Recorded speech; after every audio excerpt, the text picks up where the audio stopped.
চাঁদনী রাতে নদীতে মাছ ধরার নৌকায় যখন আমরা দুজন মাত্র ভাসছিলাম, শ্বশুরজি হঠাৎ দাঁড় ফেলে দিয়ে আমার 2 হাত ধরে এমন একটা অঙ্গীকার করলেন, যা শুনে আমার চোখ ছলছল করে উঠল, কিন্তু ভয়েও মন কাঁপছিল। পূর্ণিমার রাত ছিল, গ্রামে বেড়াতে এসেছি। শ্বশুরজি বললেন, চলো নদীতে যাই, আজকাল মাছ অনেক ধরা পড়ছে। বাড়ির সবাই ঘুমিয়ে পড়েছে, আমি রাজি হলাম। নৌকায় উঠে নদীতে ভাসতে লাগলাম। চারপাশে জ্যোৎস্নার আলো, নদীর জল রূপোর মতো চকচক করছে। কোনো শব্দ নেই, শুধু পানির শব্দ আর ঝিঝি পোকার ডাক। শ্বশুরজি নৌকা ভাসিয়ে দিলেন, জাল ফেললেন, আমরা বসে অপেক্ষা করতে লাগলাম। হঠাৎ তিনি জাল টেনে তুলে নৌকার মাঝে রেখে দিলেন, দাঁড়ও ফেলে দিলেন। আমি অবাক হয়ে জিজ্ঞেস করলাম, কি হলো বাবা? তিনি আমার দিকে এগিয়ে এলেন, নৌকা দুলছিল, চাঁদের আলোয় তার মুখ স্পষ্ট দেখা যাচ্ছিল।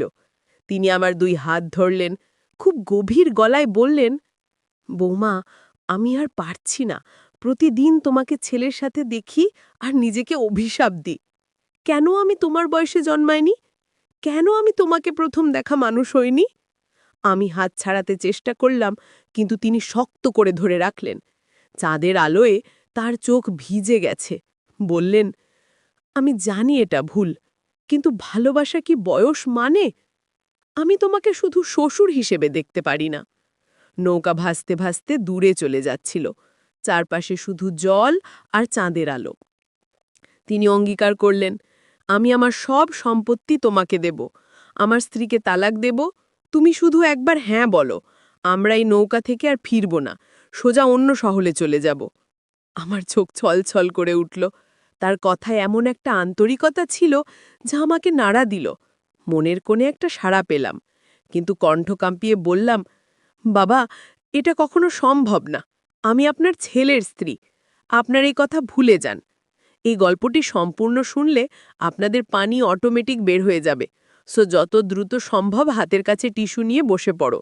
বিছানার চাদর যেন নষ্ট না হয় সেটা সম্পূর্ণ খেয়াল রাখার অনুরোধ জানিয়ে গল্পটি এখন শুরু করব।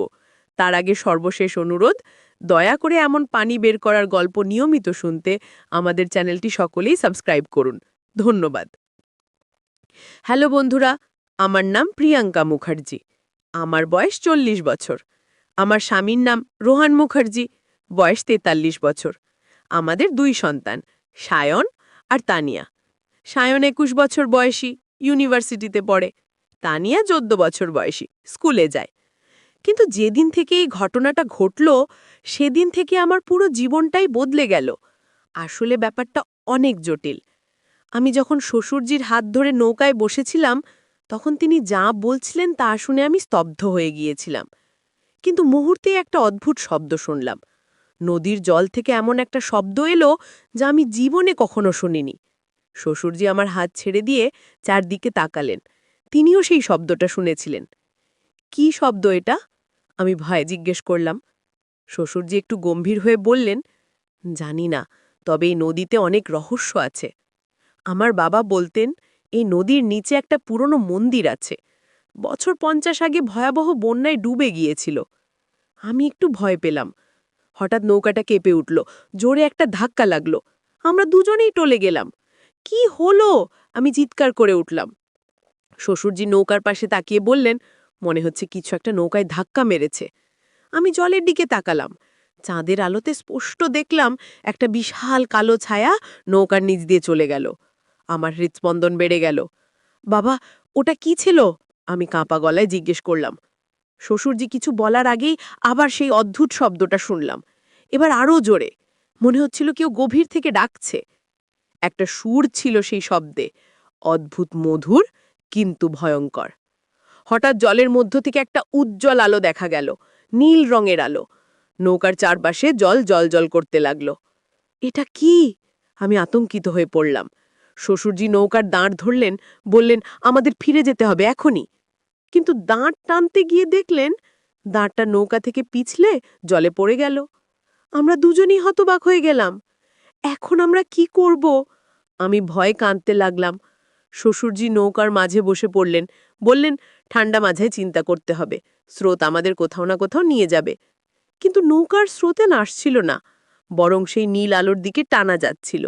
ধীরে ধীরে আমরা জলের মাঝখানে সেই আলোর কাছে পৌঁছে গেলাম। আর তখনই আমি দেখলাম জলের নিচে একটা বিশাল কাঠামো, মন্দিরের মতো দেখতে, কিন্তু এত সুন্দর যে বর্ণনা করা কঠিন। পুরোটাই পাথরের তৈরি, গায়ে অনেক খোদাই করা মূর্তি, আর সেখান থেকেই সেই নীল আলো আসছিল। বাবা দেখুন ওটা, আমি আঙুল দিয়ে দেখালাম। শ্বশুরজি অবাক হয়ে তাকালেন, বললেন, আমার বাবা সত্যি বলেছিলেন, এটাই সেই হারিয়ে যাওয়া মন্দির। হঠাৎ একটা বুদবুদ জলের উপরে এলো, তারপর আরেকটা। দেখতে দেখতে জলের নিচ থেকে একটা বাক্স ভেসে উঠল, ছোট্ট একটা কাঠের বাক্স, অদ্ভুত খোদাই করা। বাক্সের উপর একটা তালা ছিল, কিন্তু তালাটা মরচে পড়ে নষ্ট হয়ে গিয়েছিল, সহজেই খুলে গেল। বাক্সের ভিতরে একটা পুরনো চামড়ার পুঁথি আর একটা স্বর্ণের মেডালিয়ান। মেডালিয়ানে কিছু লেখা ছিল, সংস্কৃত। শ্বশুরজি সংস্কৃত জানতেন, তিনি পড়তে লাগলেন। এই মেডালিয়ান যার হাতে থাকবে সে রহস্যের দরজা খুলবে। পঞ্চম পূর্ণিমায় নদীর মাঝে মন্দির জেগে উঠবে, তখন সত্য প্রকাশিত হবে। শ্বশুরজি পড়ে শোনালেন। আমি জিজ্ঞেস করলাম, এর মানে কি? শ্বশুরজি বললেন, মনে হচ্ছে এই মন্দিরে কোনো গুপ্তধন লুকানো আছে, এবং আজও হয়তো পঞ্চম পূর্ণিমা। পঞ্চম পূর্ণিমা মানে? আমি বুঝলাম না। হ্যাঁ, পঞ্চম পূর্ণিমা মানে বছরের পঞ্চম পূর্ণিমা। আজ মে মাস, পঞ্চম পূর্ণিমা এই সময়ই হয়, শ্বশুরজি ব্যাখ্যা করলেন। হঠাৎ সেই নীল আলো আরো উজ্জ্বল হয়ে উঠল, জলের মধ্য থেকে মন্দিরটা উপরে উঠতে লাগলো। আমরা অবাক হয়ে দেখতে লাগলাম, মন্দিরের চূড়া জলের ওপরে ভেসে উঠল। বাবা, আমরা কি করব? আমি ভয় কাঁপছিলাম। শ্বশুরজি মেডালিয়ানটা হাতে নিলেন, বললেন, আমাদের ভিতরে যেতে হবে, এই রহস্যের সমাধান করতে হবে। কিন্তু এটা বিপজ্জনক হতে পারে, আমি বললাম। জানি, কিন্তু এখন আমাদের কাছে আর কোনো উপায় নেই। নৌকা এমনিতেই মন্দিরের দিকে যাচ্ছে, আমরা স্রোতের বিপরীতে যেতে পারবো না। নৌকা ধীরে ধীরে মন্দিরের প্রবেশদ্বারের কাছে পৌঁছে গেল। বিশাল পাথরের তোরণ, দুপাশে দুটো বিশাল মূর্তি, যোদ্ধার মূর্তি, হাতে তলোয়ার, মুখ ভয়ঙ্কর। আমরা নৌকা থেকে নেমে মন্দিরের সিঁড়িতে উঠলাম। পাথরের সিঁড়ি পিচ্ছিল, সাবধানে পা ফেলতে হলো। শ্বশুরজি আমার হাত ধরে রাখলেন। কিন্তু এবার সেই ভয়ঙ্কর আবেগ নয়, রক্ষা করার জন্যে। মন্দিরের ভিতরে ঢুকলাম, অন্ধকার ছিল না, দেওয়ালে দেওয়ালে সেই নীল আলো জ্বলছিল। মন্দিরের মধ্যে অনেক করিডর, অনেক ঘর। শ্বশুরজি মেডালিয়ানটা সামনে ধরলেন, মেডালিয়ান থেকে একটা আলোর রশ্মি বের হলো। সেই রশ্মি একটা নির্দিষ্ট দিক দেখাচ্ছিল। এটা আমাদের পথ দেখাচ্ছে, শ্বশুরজি বললেন। আমরা সেই আলোর রশ্মি অনুসরণ করে হাঁটতে লাগলাম। অনেক ঘর পার হলাম, প্রতিটি ঘরে বিভিন্ন জিনিস রাখা ছিল, পুরনো মূর্তি, পাত্র, অস্ত্র। মনে হচ্ছিল এগুলো শত শত বছর পুরনো। অবশেষে আমরা একটা বিশাল কক্ষে পৌঁছালাম। কক্ষের মাঝখানে একটা বেদি, বেদির ওপর একটা বড় পাথরের বাক্স, আর বাক্সের সামনে একটা খোদাই করা লেখা। শ্বশুরজি লেখাটা পড়তে লাগলেন। যেই মন্দিরে প্রবেশ করবে তাকে 3টি প্রশ্নের উত্তর দিতে হবে। সঠিক উত্তর দিলে ধন পাবে, ভুল উত্তর দিলে চিরকালের জন্যই এখানে আটকে থাকবে। আমার মুখ শুকিয়ে গেল। বাবা, এটা বিপজ্জনক, আমরা ফিরে যাই। এখন ফিরে যাওয়ার উপায় নেই, মন্দিরের দরজা বন্ধ হয়ে গেছে, আমাদের এই প্রশ্নের উত্তর দিতেই হবে, শ্বশুরজি বললেন। হঠাৎ বেদি থেকে একটা কণ্ঠস্বর ভেসে এলো, গভীর প্রাচীন কণ্ঠস্বর।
আমি চিঠি পড়ে কাঁদলাম, আনন্দের অশ্রু, কারণ আমি বুঝেছিলাম একটা মানুষের জীবন বদলে দিতে পেরেছি।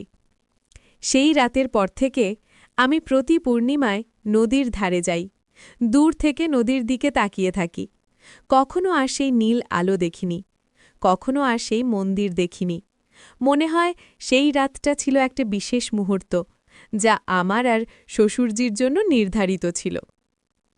সায়নের স্ত্রী অর্পিতা একদিন আমাকে জিজ্ঞেস করল, মা, তুমি এত শান্ত থাকো কিভাবে? আমি শ্বশুরবাড়িতে এসে অনেক চাপ অনুভব করি। আমি অর্পিতার হাত ধরলাম, বললাম, বাবা, শ্বশুরবাড়ি একটা নতুন জায়গা, নতুন মানুষ, সময় লাগে মানিয়ে নিতে। কিন্তু মনে রেখো, তুমি এখানে শত্রু নও, তুমি এই পরিবারের একটা অংশ। সবাইকে বিশ্বাস করো, সবাইকে সম্মান করো, আর সবচেয়ে বড় কথা, ধৈর্য রাখো। অর্পিতা আমার কথা শুনে হাসল, বলল, মা, তুমি যেন একজন জ্ঞানী গুরু। আমি মনে মনে হাসলাম, ভাবলাম, যদি অর্পিতা জানত সেই রাতের কথা, যদি সে জানত সেই রহস্যময় মন্দিরের কথা। কিন্তু না, এটা আমার আর শ্বশুরজির মধ্যে একটা গোপন কথা হয়ে থাকবে। একদিন শ্বশুরজি খুব অসুস্থ হয়ে পড়লেন, হাসপাতালে ভর্তি হলেন। ডাক্তার বললেন তার হার্ট অ্যাটাক হয়েছে, বয়স হয়েছে, শরীর দুর্বল। আমরা সবাই হাসপাতালে ছুটে গেলাম। শ্বশুরজি বিছানায় শুয়ে আছেন, চোখ বন্ধ, শ্বাসকষ্ট হচ্ছে। আমি তার পাশে বসলাম, হাত ধরলাম, ফিসফিস করে বললাম, বাবা, আপনি ঠিক হয়ে যাবেন, আমরা আছি আপনার পাশে। শ্বশুরজি চোখ খুললেন, ক্ষীণ গলায় বললেন, বৌমা, সেই বইটা কোথায়? আমি বুঝলাম তিনি কোন বইয়ের কথা বলছেন। বললাম, আমার কাছে আছে, নিরাপদে রেখেছি। শ্বশুরজি আমার হাত শক্ত করে চাপলেন, বললেন, সেই বই তুমি সায়নকে দিও, সে যেন তার পরিবারকে সুখী রাখে, আর অর্পিতাকেও পড়তে দিও। আমি চোখের জল মুছলাম, বললাম, আপনি নিজেই দেবেন, আপনি ঠিক হয়ে যাবেন। কিন্তু শ্বশুরজি মাথা নাড়লেন, বললেন, না বৌমা, আমার সময় হয়ে এসেছে, আমি জানি, কিন্তু আমি সুখী, কারণ আমার জীবনের শেষ কয়েক বছর সত্যিকারের সুখে কেটেছে। সেই রাতের পর থেকে আমি বুঝেছি আসল জীবনের অর্থ কী। আমি কাঁদতে লাগলাম। শ্বশুরজি বললেন, কেঁদো না, আমি তোমাকে একটা কথা বলতে চাই। সেই রাতে আমি যা করেছিলাম তা আমার জীবনের সবচেয়ে বড় লজ্জা, কিন্তু তুমি আমাকে ক্ষমা করে দিয়েছ, আমাকে সঠিক পথ দেখিয়েছ। তোমার মতো একজন বৌমা পেয়ে আমি ধন্য। ৩ দিন পর শ্বশুরজি মারা গেলেন। আমরা সবাই শোকে মুহ্যমান হয়ে পড়লাম, কিন্তু আমি জানতাম তিনি শান্তিতে গেছেন, কারণ তিনি তার জীবনের ভুল সংশোধন করতে পেরেছিলেন। শ্বশুরজি শ্রাদ্ধের দিন আমি সেই বইটা বের করলাম, সায়ন আর অর্পিতাকে ডাকলাম, তাদের বইটা দিলাম। এটা কি? সায়ন জিজ্ঞেস করল। আমি বললাম, এটা একটা বিশেষ বই, তোমার দাদু তোমাকে দিতে বলেছিলেন। এই বইয়ে পারিবারিক জীবনের অনেক জ্ঞান আছে, তুমি আর অর্পিতা মিলে পড়বে। সায়ন বইটা খুলে দেখল, বলল, মা, এটা তো খুব পুরনো, কোথা থেকে পেলে? আমি হাসলাম, বললাম, এটা একটা লম্বা গল্প, কোনোদিন সময় হলে বলবো। কিন্তু আমি জানি সেই গল্প আমি কখনো বলবো না, কারণ কিছু জিনিস গোপন রাখাই ভালো। কিছু রহস্য মন থেকে মন চলে যায়, কিছু স্মৃতি শুধু হৃদয়ে লুকিয়ে রাখার জন্য। আজ অনেক বছর কেটে আছে, আমার বয়স হয়েছে, চুল পেকে গেছে, কিন্তু সেই রাতের স্মৃতি এখনও তাজা। প্রতি পূর্ণিমায় আমি নদীর দিকে তাকাই, অপেক্ষা করি সেই নীল আলো দেখার জন্য, কিন্তু আর দেখি না। মাঝে মাঝে ভাবি, হয়তো সেই রাতটা সত্যিই ছিল না, হয়তো আমি স্বপ্ন দেখেছিলাম। কিন্তু তারপর সেই বইটা দেখি, বইয়ের পাতায় হাত বুলাই, আর বুঝি, না, এটা কোনো স্বপ্ন ছিল না, এটা সত্যি ছিল। সেই রাতে আমার জীবনে একটা অলৌকিক ঘটনা ঘটেছিল, কিন্তু সবচেয়ে বড় অলৌকিক ঘটনা ছিল একটা মানুষের হৃদয় পরিবর্তন। শ্বশুরজি সেই রাতে ভুল পথে যাচ্ছিলেন, কিন্তু সেই মন্দির, সেই প্রশ্ন, সেই শিক্ষা তাকে সঠিক পথে ফিরিয়ে এনেছিল। আজ আমি বুঝি যে জীবনে অনেক প্রলোভন আসে, অনেক ভুল পথ দেখা যায়, কিন্তু যদি আমরা বিশ্বাস, সম্মান আর ধৈর্যের সাথে চলি, তাহলে কোনো ভুল পথে যাব না। সেই রাতের পানি আজ অন্য মানে এসেছে আমার কাছে, সেই রাতে চোখের পানি পড়েছিল ভয়ে, রোমাঞ্চে, শিক্ষায়, আর সেই পানি আমার জীবনকে ধুয়ে দিয়ে নতুন করে সাজিয়ে দিয়েছিল। আজ যখন তানিয়া আমাকে জিজ্ঞেস করে, মা, তুমি এত ধৈর্যশীল কিভাবে, আমি শুধু হাসি, বলি, বাবা, জীবন আমাকে শিখিয়েছে। কিন্তু মনে মনে বলি, সেই চাঁদনি রাতে, সেই রহস্যময় মন্দিরে, সেই 3টি প্রশ্নের উত্তরে আমি জীবনের সবচেয়ে বড় শিক্ষা পেয়েছিলাম। আর শ্বশুরজির কথা মনে পড়লে আমি শুধু ভাবি, একজন মানুষ যদি তার ভুল বুঝতে পারে এবং সংশোধন করতে পারে, তাহলেই সে সত্যিকারের মহান। এই গল্পের শেষ নেই, কারণ জীবনেরও কোনো শেষ নেই। প্রত্যেকটি শেষ একটি নতুন শুরু।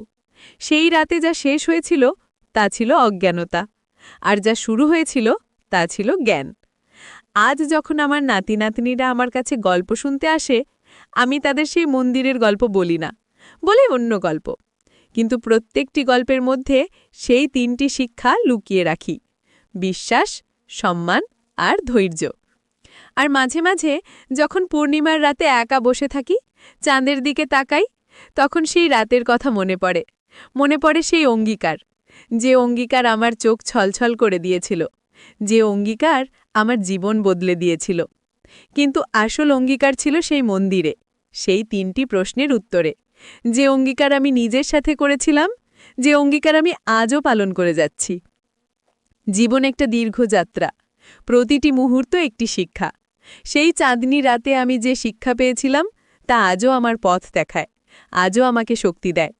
আর হ্যাঁ, সেই বইটাও এখনো আমার কাছে আছে। সায়ন পড়ে শেষ করেছে, অর্পিকাও পড়েছে, এখন তানিয়া পড়ছে। এভাবে প্রজন্মের পর প্রজন্ম এই জ্ঞান চলে যাবে। এটাই আমার আসল সম্পদ। গল্প শেষ, কিন্তু শিক্ষা চলতে থাকে, জীবন চলতে থাকে। আর সেই চাঁদনি রাতের স্মৃতি আমার হৃদয়ে চিরকাল জ্বলতে থাকবে। সেই পানি, চোখের পানি, আনন্দের পানি, শিক্ষার পানি আমার জীবনকে সিক্ত করে রেখেছে।